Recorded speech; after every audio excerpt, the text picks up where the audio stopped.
was over, and definitely it was not over. But at the end, just good set pieces, we could win the game. And against, Leicester is always difficult for us, always have been. And yeah, another win. You always expect in that opening period, you come away to be up against it. We obviously conceded the first goal, so we're disappointed with that one. The second goal is nowhere near a penalty. And it's so frustrating because you get Paul Tierney, I believe, in the VAR, who's missed out on every physical challenge I've noticed over these last numbers of weeks. And yet he deems that a penalty, or at least encourages the referee to look at it for a penalty.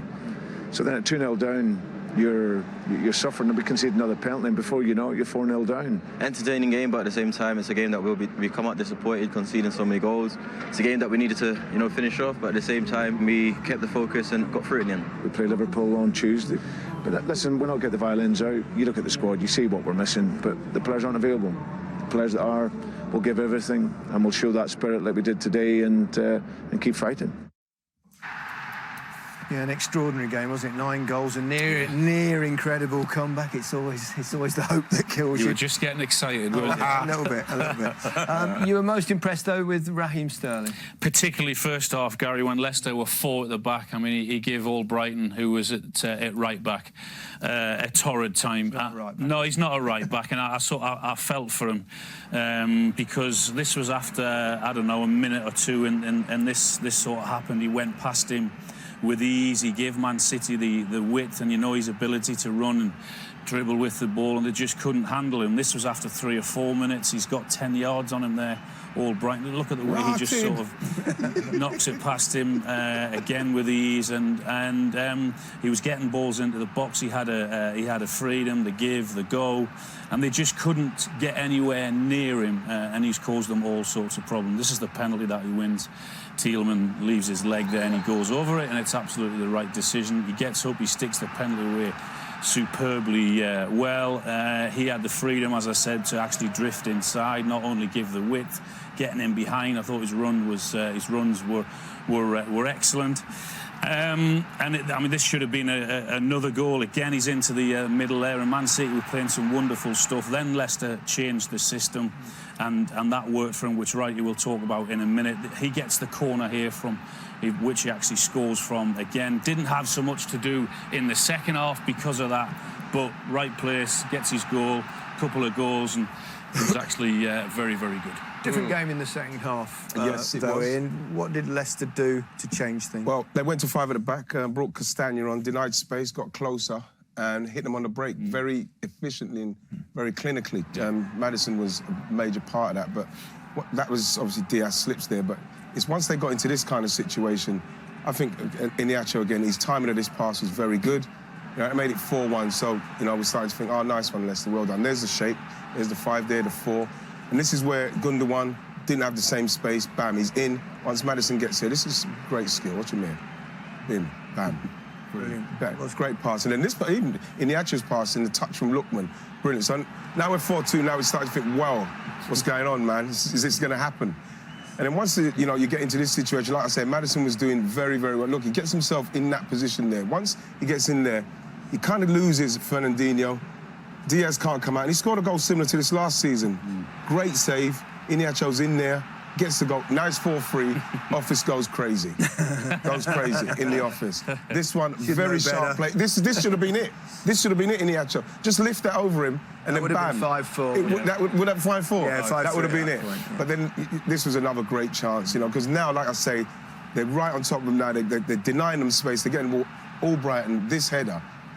He must have closed his eye. I cannot understand how he's missed it. It 5-4 with about 8 minutes to go. And that would have been exciting. But with the amount of injuries that Leicester's got in COVID, that was an unbelievable performance from him. Any Leicester fan will tell you that any set piece, you have your hands over your eyes, and not like often though. That's how they're defending, like they've got their hands over their eyes. So they should, Gary, the fans, because they know they have been hopeless. And I know they've got players mission. They've got Evans, Soyuncu, Fofana. The whole defence. But even when those players were playing, because last season there was only Leeds conceded more goals from set pieces. This season, again, they've been awful, and this is one of the reasons why. In the terms of this is the first goal with the penalty.